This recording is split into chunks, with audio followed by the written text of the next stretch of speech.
名のライダー、1人はイギリスのライダーですけども、5名が参加して、それぞれがねシーズンを通して充実したワンシーズンになったと思います。Nama Veda Ega Pratama kini benar-benar menjadi buah bibir di paddock Moto3 dunia. Penampilannya di Circuito de Jerez Ángel Nieto bukan hanya sekadar impresif, tetapi juga mengubah cara banyak orang memandang seorang rookie dari Indonesia. Memulai balapan dari posisi ke-17, Veda datang tanpa sorotan besar. Namun dalam hitungan lap, ia mengubah semuanya. Dengan pendekatan yang tenang dan penuh perhitungan, ia mulai menembus barisan depan. Overtake demi overtake dilakukan tanpa kesalahan berarti. Hingga akhirnya, 11 pembalap berhasil ia lewati. Dari barisan belakang, ia melesat hingga finish di posisi ke-6. Sebuah pencapaian yang bukan hanya soal angka, tetapi tentang bagaimana ia mengendalikan balapan dengan kematangan yang jarang dimiliki pembalap 17 tahun. Namun yang membuat cerita ini semakin menarik, performa di Jerez bukanlah kebetulan. Ini adalah lanjutan dari konsistensi yang sudah ia bangun sejak awal musim. Dan hasil itu membawa dampak besar. Veda kini masih kokoh sebagai pemimpin klasemen rookie terbaik Moto3 2026, mengungguli rival-rivalnya seperti Brian Uriarte dan Hakim Danish. Keunggulan ini bukan hanya soal poin, tetapi juga soal momentum.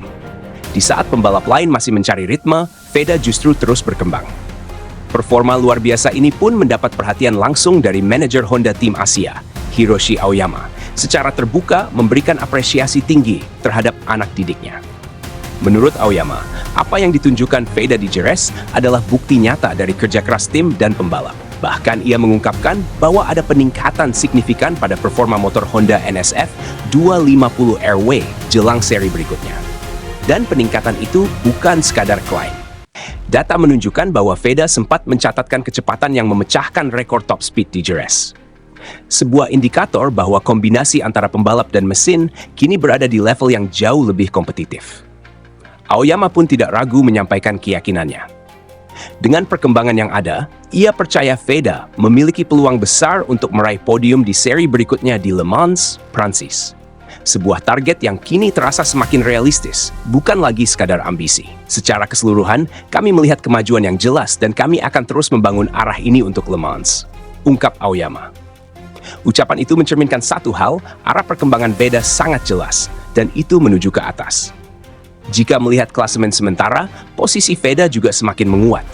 Ia kini berada di peringkat ke-6 dengan 37 poin, lonjakan yang signifikan bagi seorang rookie. Sementara itu, Brian Uriarte berada di posisi ke-9 dengan 28 poin, dan Hakim Danish di posisi ke-15 dengan 12 poin. Selisih ini semakin menegaskan bahwa Veda saat ini berada satu langkah di depan dalam persaingan rookie. Namun, yang membuat situasi semakin menarik bukan hanya angka di klasemen, melainkan cara Veda mencapainya. Ia tidak hanya mengandalkan kecepatan, tetapi juga konsistensi, kontrol emosi, dan kemampuan membaca balapan. Kombinasi inilah yang mulai membedakannya dari pembalap lain. Kini, menjelang balapan di Le Mans, semua mata kembali tertuju padanya. Apakah tren positif ini akan berlanjut? Ataukah tekanan yang semakin besar justru menjadi tantangan baru? Satu hal yang pasti, Veda Ega Pratama tidak lagi dipandang sebagai sekadar pendatang baru. Ia adalah pembalap yang sedang membangun reputasi. Dan jika performa seperti ini terus berlanjut, bukan tidak mungkin Moto3 2026 akan dikenang sebagai musim di mana dunia pertama kali benar-benar menyadari bahwa Indonesia memiliki bintang baru di level tertinggi balap motor dunia.